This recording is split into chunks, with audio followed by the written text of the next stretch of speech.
पिछले अध्याय में हमने नलसाजी करते समय संभावित खतरे व उनके प्रकार, खतरों से बचने के लिए विभिन्न व्यक्तिगत सुरक्षा उपकरणों की जानकारी व प्रयोग के बारे में जानकारी प्राप्त की। अध्याय 9 में हम स्वास्थ्य एवं सुरक्षा के बारे में जानकारी प्राप्त करेंगे। सुरक्षा हेतु कर्मचारी की जिम्मेदारियां। कार्य के दौरान अपनी व दूसरों की सुरक्षा एवं स्वास्थ्य का उचित ध्यान रखें। जाने या अनजाने में किसी भी वस्तु का गलत प्रयोग ना करें। स्वास्थ्य एवं सुरक्षा के संबंध में सहकर्मियों को भी जागरूक करें। कर्मचारियों को संभावित खतरों की जानकारी दें व समय समय पर खतरों का विश्लेषण करते रहें। कंपनी में सुरक्षा नियंत्रण के प्रकार।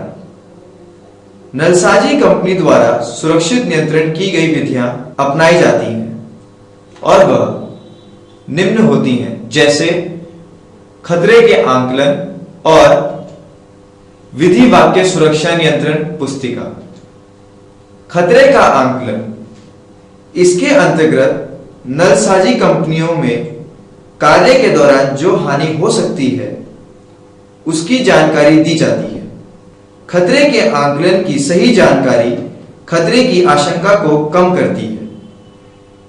खतरे का आंकलन करने के बाद जो बचाव पक्ष आते हैं उन पक्षों के बारे में कर्मचारियों को बताया जाता है, जिससे खतरे में आत्मरक्षा कर सके व सहयोगियों के प्राण बचा सके।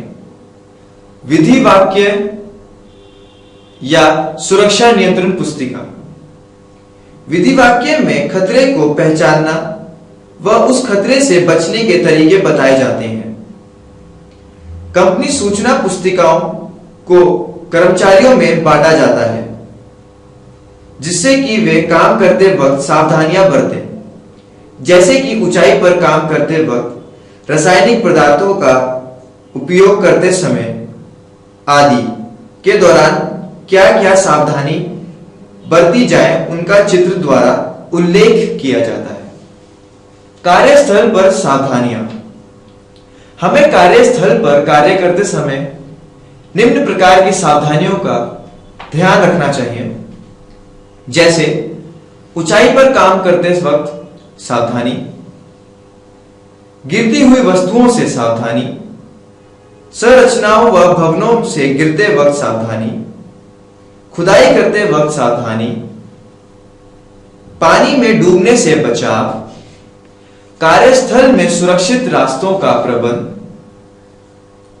आपातकाल में बचाव जैसे आपातकालीन जगह बनाना या प्राथमिक सहायता हेतु जगह बनाना।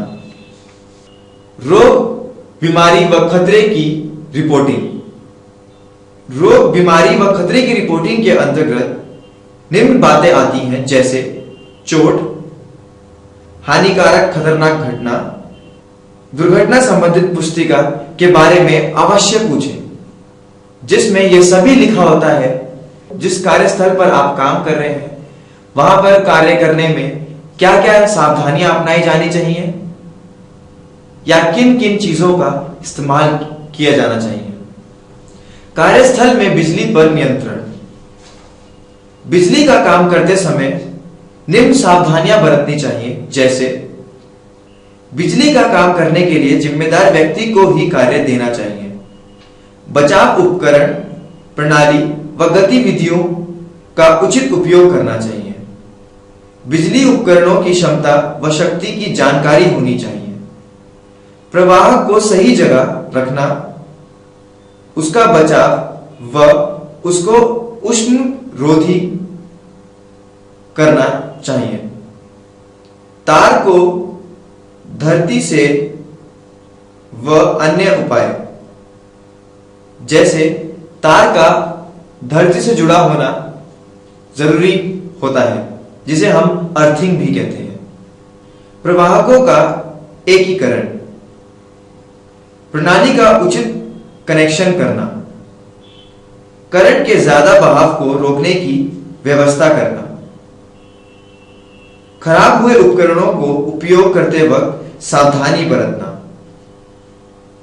लाइव कंडक्टर पर या उसके पास कार्य करें।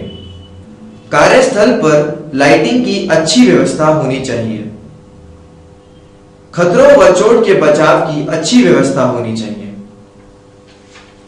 अग्नि बचाव नियम।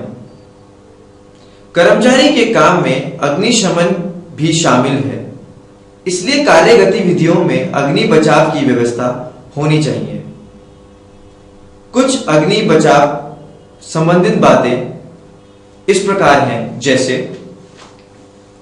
आग लगने की परिस्थिति में उसे पहचानने के तरीके व उसकी सूचना, भागने के रास्ते, आग बुझाने के उपकरण, कर्मचारियों को आग का प्रशिक्षण देना, यानी सभी कर्मचारियों को आग लगने पर क्या करना है और किन किन बातों का या गतिविधियों का पालन करना है वह अच्छे से समझाना व सिखाना। कार्यस्थल पर आग बचाव के संकेत का प्रयोग करना। बचाव चिन्ह। बचाव चिन्ह जो ज्यादातर कार्यस्थल पर या कार्य करते समय महत्वपूर्ण होते हैं वह इस प्रकार हैं, जैसे फर्स्ट एड। फर्स्ट एड की पहचान यह है कि आकार चतुर्भुज, रंग हरे बैकग्राउंड पर सफेद जमा का चिन्ह। इससे यह मतलब होता है कि बचाव के तरीकों का सूचक है। जैसे उदाहरण के लिए यह प्राथमिक उपचार यानी कि मेडिकल, जिसमें आपका पट्टी, कैंची, प्लास्टर आदि जैसी चीजें आती हैं। अगर किसी कर्मचारी या मजदूर के साथ कोई घटना घटती है, जैसे चोट लगना या किसी और तरह की घटना का होना, तो आप इस उपचार का प्रयोग कर सकते हैं।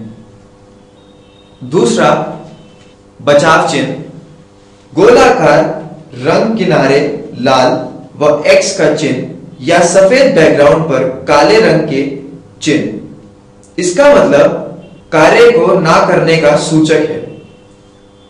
उदाहरण के लिए किसी घटना स्थल पर आग लगने का डर या आग लगने का खतरा हो सकता है, तो वहां बीड़ी या सिगरेट ना पिए। उपकरणों का प्रयोग व प्रबंध।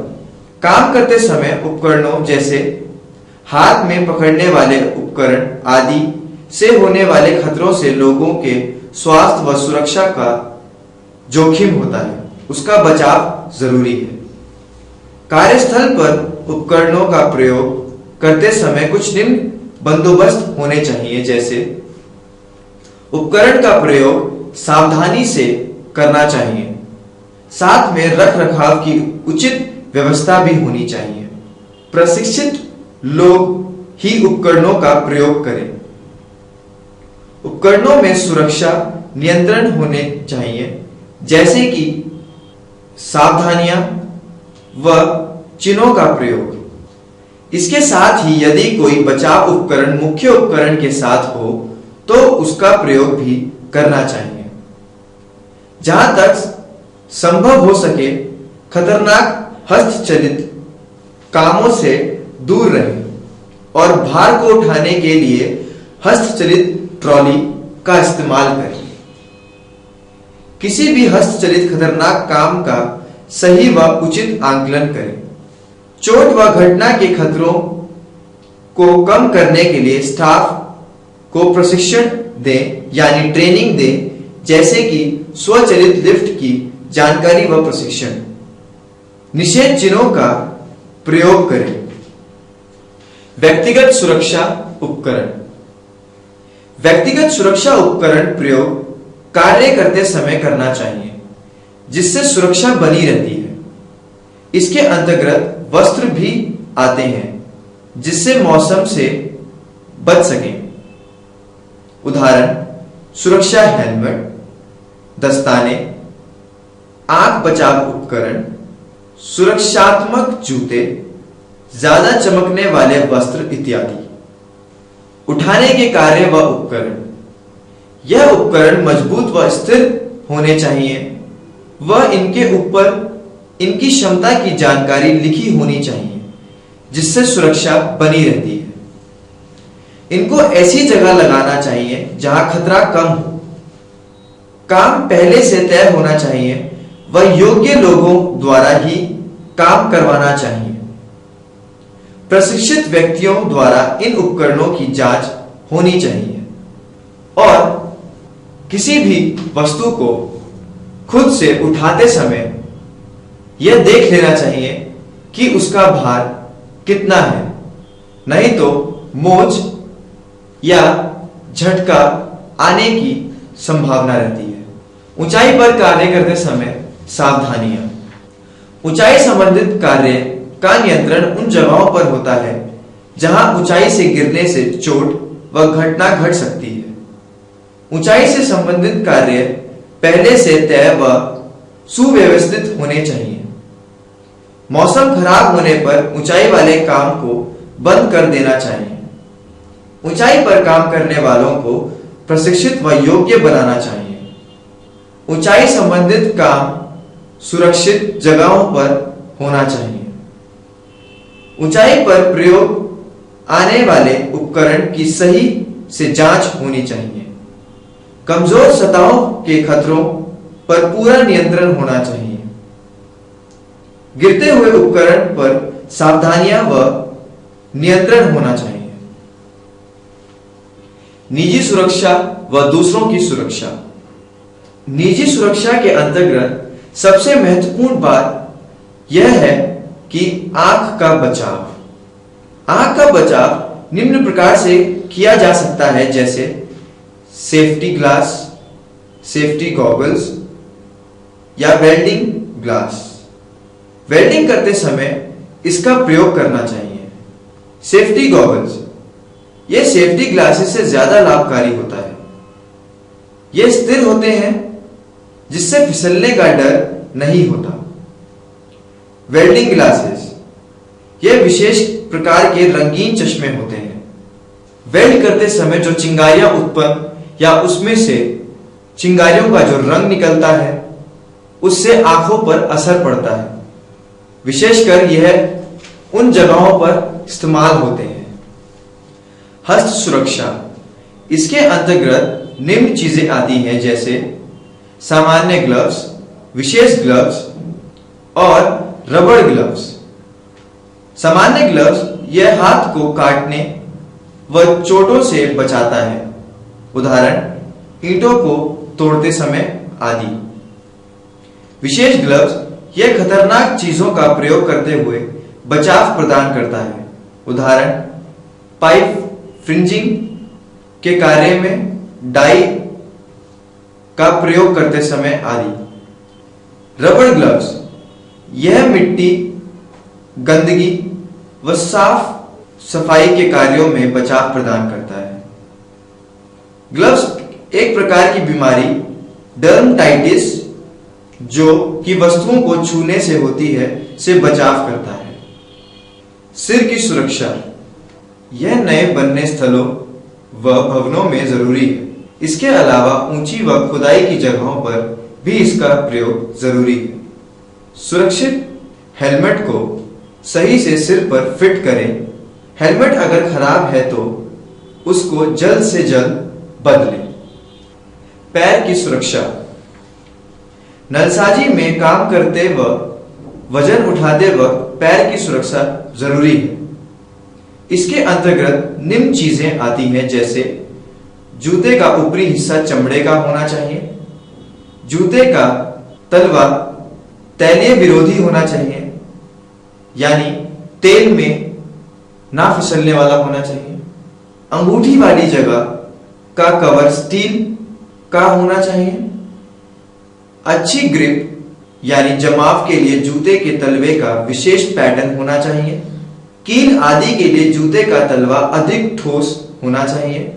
जूता ज्यादा मुड़ने वाला नहीं होना चाहिए। कान की सुरक्षा, ज्यादा ध्वनि वाली जगह व ज्यादा ध्वनि उत्पन्न करने वाले उपकरणों का प्रयोग करते समय इसका प्रयोग करना चाहिए। यह दो प्रकार के होते हैं, ईयर इंफ्रारेड्स और ईयर प्लग, जैसा कि इस चित्र में दर्शाया गया है। श्वास लेने का सुरक्षा यंत्र, यह विभिन्न प्रकार का होता है।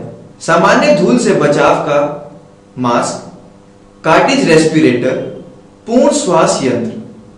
सामान्य धूल से बचाव का मास्क, इसका प्रयोग लॉफ्ट इंसुलेशन में होता है।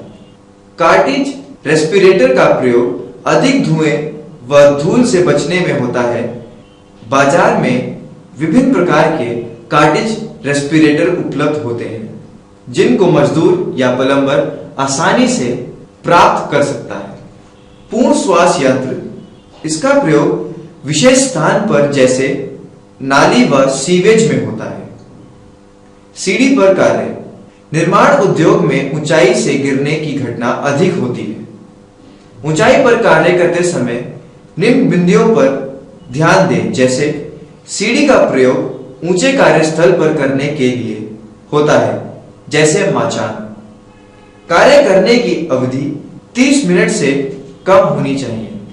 लंबे समय तक ऊंचाई पर कार्य करने के लिए सुरक्षित उपकरण का प्रयोग करना चाहिए, जैसे चलित मचान। विभिन्न प्रकार की सीढ़ी जैसे क्लास 1, जो सामान्यतः कार्यस्थल पर प्रयोग होती है। प्रयोग करने से पहले प्रत्येक बार सीढ़ी को जांचना चाहिए। यदि कोई कमी है तो इसका प्रयोग नहीं करना चाहिए। सीढ़ी लगाते व स्थानांतरित करते समय जांचना चाहिए। यदि सीढ़ी का प्रयोग फुटपाथ या सड़क पर करते हैं तो उसका आधार बैरियर से फिक्स कर लेते हैं। सीढ़ी भवन से 75 डिग्री पर होनी चाहिए व 4 इकाई लंबी में व 1 इकाई चौड़ी में होनी चाहिए। ऊंचाई पर कार्य करते समय इसको अच्छे से जमा लेना चाहिए व किसी सहकर्मी द्वारा पकड़वा लेना चाहिए। सीढ़ी कार्यस्थल से 3 फुट ऊपर होनी चाहिए। चलित टॉवर मचान, चलित टॉवर मचान प्लम्बर के लिए ऊंचाई पर कार्य करने के लिए सुरक्षित उपकरण है। इसके प्रयोग की कुछ ध्यान रखने योग्य बातें हैं, जैसे प्रयोग करते समय मचान के पहिए लॉक होने चाहिए। कार्यस्थल या प्लेटफॉर्म पर मचान को कसकर स्थिर करना चाहिए। टॉवर स्थिर होना चाहिए व सामान्यतः आधार व ऊंचाई का अनुपात 1:3 होना चाहिए। आउटरिगर का प्रयोग टावर के ऊंचाई व स्थिरता को बढ़ाने में होता है। 9 मीटर से ऊंचा टावर भवन में मजबूती से बंधा होना चाहिए। टावर सामान्यतः 12 मीटर से ऊंचा नहीं होना चाहिए। कार्य में अनुरूप टावर में विशेष सीढ़ी संरचना में फिक्स होती है, जिससे कार्यस्थल पर पहुंचना आसान हो जाता है। खाई में कार्य करना, खाई में कार्य करना बहुत ही खतरनाक है, इसलिए कार्य शुरू करने से पहले खतरे का विश्लेषण करना आवश्यक है, ताकि उचित सुरक्षा के इंतजाम किए जा सके व कार्य आसानी से हो सके। निम्न बातों पर ध्यान दें, जैसे खुदाई में केवल प्रशिक्षित यानी कि ट्रेन प्लम्बर ही कार्य करें। यह कार्य जोड़े में होना चाहिए, यानी एक प्लम्बर के साथ दूसरा प्लम्बर भी या हेल्पर भी उपलब्ध होना चाहिए। एक खाई में कार्य करें व एक औजार प्रदान करें। वस्तु की घेराबंदी खाई की 2 मीटर गहराई तक करें, जो किसी व्यक्ति को खाई में गिरने से रोक सके। खाई से निकली जाने वाली वस्तुएं अच्छे से संग्रहित करनी चाहिए, ताकि वे दोबारा खाई में ना जा गिरे। जैसे डंप ट्रक को खाई में गिरने से बचाने के लिए वहां स्टॉप ब्लॉक का प्रयोग होता है। खतरनाक रासायनिक पदार्थों का वर्गीकरण। कई तरह के खतरनाक रासायनिक पदार्थ प्लम्बिंग के काम में इस्तेमाल होते हैं। उनकी पहचान किस तरह से की जाती है या उनसे कैसे बचा जा सकता है, वह निम्न प्रकार है। टॉक्सिक यानी जहरीले द्रव व गैसों। साधारण वर्गीकरण जिसमें कई जहरीले रसायन होते हैं। पदार्थ जो क्षयकारी या नाशकारी होते हैं, जैसे ब्लीच।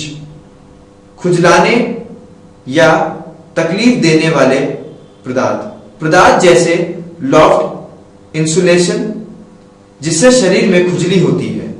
अत्यंत ज्वलनशील पदार्थ, रसायन जिससे आग लग सकती है। ऑक्सीकरण, ये वे पदार्थ होते हैं जो वातावरण से ऑक्सीजन निकाल देते हैं, जैसे प्लास्टिक पाइप जोड़ने वाला ABS सीमेंट। इस चित्र में खतरनाक रासायनिक पदार्थों को पहचानने के लिए कुछ चिन्ह दिए गए हैं, जैसे टॉक्सिक हानिकारक, क्षयकारी, खुजलाने वाले और अत्यंत ज्वलनशील पदार्थ। आग का वर्गीकरण। आग को ईंधन के अनुरूप वर्गीकृत किया जाता है, जैसे क्लास A ठोस वस्तु ईंधन व आग पानी से बुझती है। क्लास B ज्वलनशील द्रव ईंधन व आग कार्बन डाइऑक्साइड से बुझती है।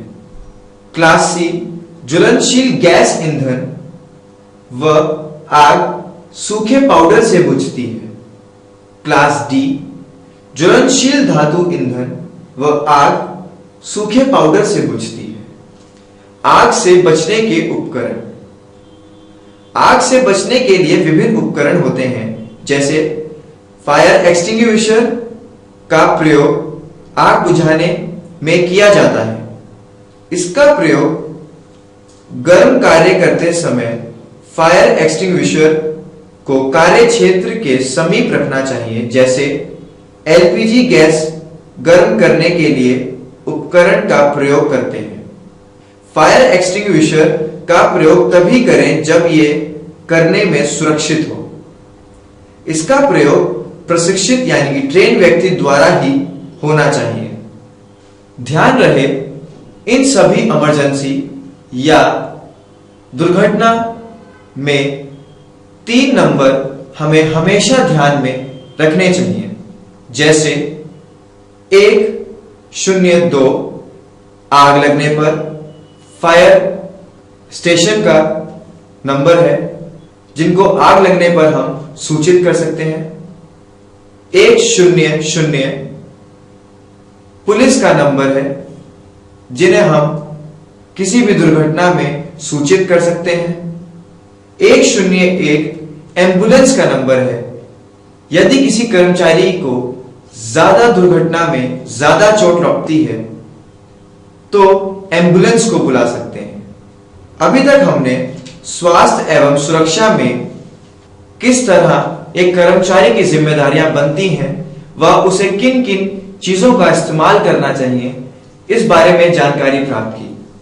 अगले अध्याय में हम प्लम्बर की तरह कार्य करते समय सुरक्षा कार्यविधि को समझना और प्लम्बर की तरह कार्य करते समय विभिन्न व्यवहारिक आदतों व गुण पहचानना।